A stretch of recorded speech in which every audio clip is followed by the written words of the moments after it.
Quick reminder for Leafs Nation, if you're a diehard Toronto fan and you're still bleeding blue and white, subscribe to the channel and leave a like. It's the best way to stay updated every single day on our journey. Is he okay? That's if new he to me. doesn't, yeah.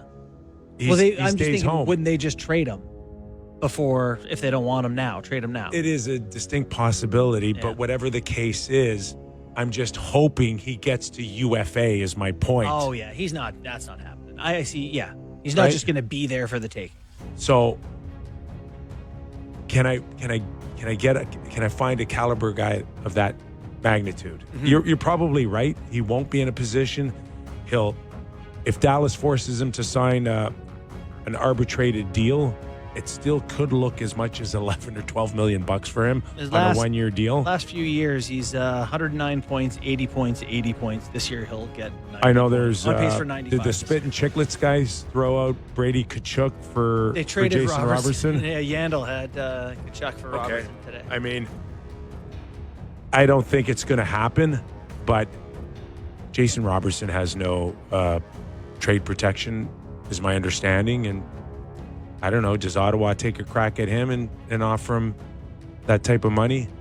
July? I think Ottawa would. I think Ottawa is like a lot of Canadian teams where it's kind of tough to get guys to commit long term. And when you get a good guy at 26 who can score 100 points, I think you do that. So yeah, Okay. but just, I don't know what the Leafs can give them. That's that. Just to come full circle, these are the conversations. The one that we just had right now has to happen with a guy like Austin Matthews and his agent to go. Like, Austin's first question is, "What are you guys going to do to help me here?" Okay, I'm dying. Well, yeah, and I'm looking at next year. He could shoot one in the net. Yeah. You're playing. They stacked you in the top line against. This roster will never allow him to become a 50-goal scorer again. Okay. Okay, just know that. Could he get 1 in 8 games? I know. He's the second highest paid player in the league, Kipper. I know, but 4 of them are coming off the most emotional experience of his life. Friday here, where I'm now. I know. What's happening? I know. here? I know. Now that he's won something, Kipper's defending Matthews. It's like, Listen, I know Austin has his flaws. They all have their flaws, but I'm also the believer of, like, he just can't serve people a $300 ticket and then come and see a fourth-line player. No one goes to like Jacobs and gets a steak and nothing else. Just a steak on a plate. Like usually you get a couple of nice sides with it or something. a couple Brussels sprouts. It's not a steak. It's hamburger. Oh, see, now that's slandering. You're paying for top end. No, I'm saying if you get rid of Austin, it's hamburger. Oh, God, it's hamburger with them. It's And hamburger Kipper, he with sounds them. like a defense lawyer. I just think that going into this deadline, if you're dead serious about being competitive next year, making the playoffs, you have to be in on those names, on real players. You have to be an acquiring team with guys term that are young.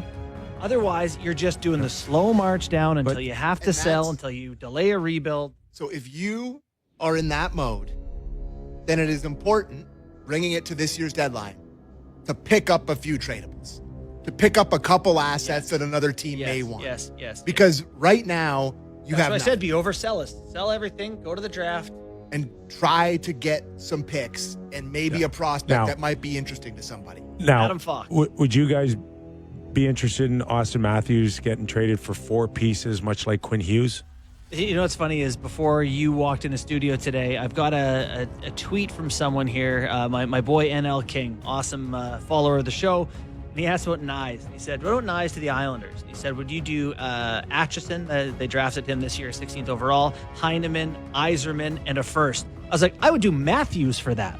I would do Matthews for Atchison, Heineman, Yzerman, and a first, I think. There's a world where at that point you're just committing to a full, proper rebuild. It's Willie too. Which means it's missing the playoffs next year. Oh, yeah. It's missing it the year after. Probably. Maybe 3 or 4 years and missing the playoffs. That's not in the equation. Well, then. I know. So to me, it's like, do you want to be in a position where the teams in your division are, where San Jose is about to be, where Chicago's about to be? These are the teams who are going to win the next cups, by the way. The teams who have been bad for a while. They got a ton of picks, assets, young players coming.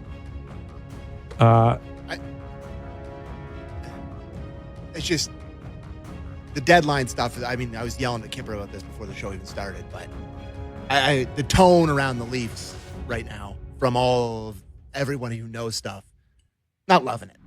Not loving it.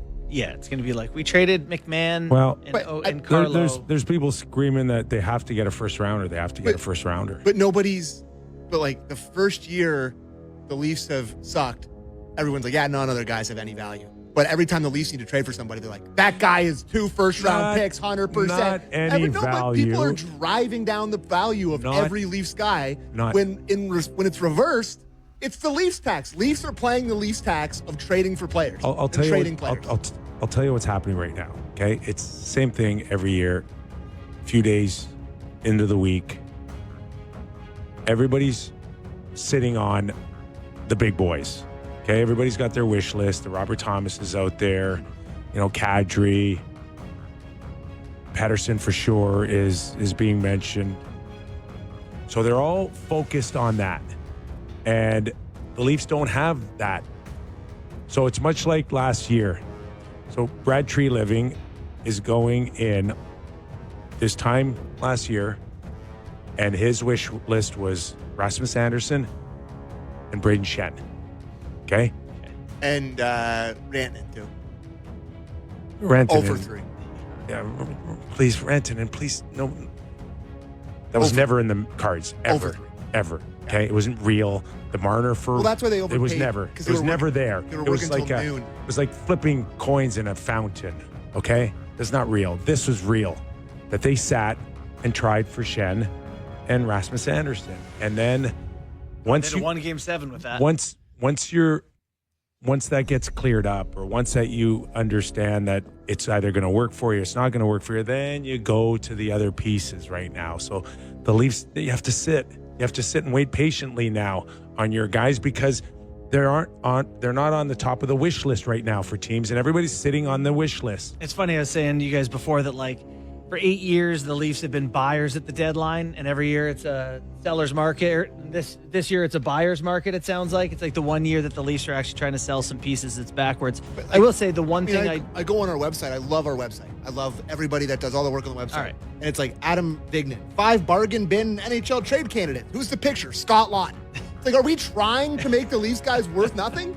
Like why do you think Because it's the Leafs. Nobody wants to see bias to the Leafs, so they drive their value down. Why do you think that matters to the shopping? Because I think you think people are worried about being pro-Leafs that they say, oh, this guy's worth nothing. This guy's worth nothing. But it's the other way around. They're like, they got to trade a first to get that guy. That's how I feel. You think GMs are basing their decision? No, but I think the coverage is. I think the coverage. They're going to the website and they're going, oh my goodness, I'm not talking about the GMs. I'm talking about the coverage. I'm talking about the way that people are talking.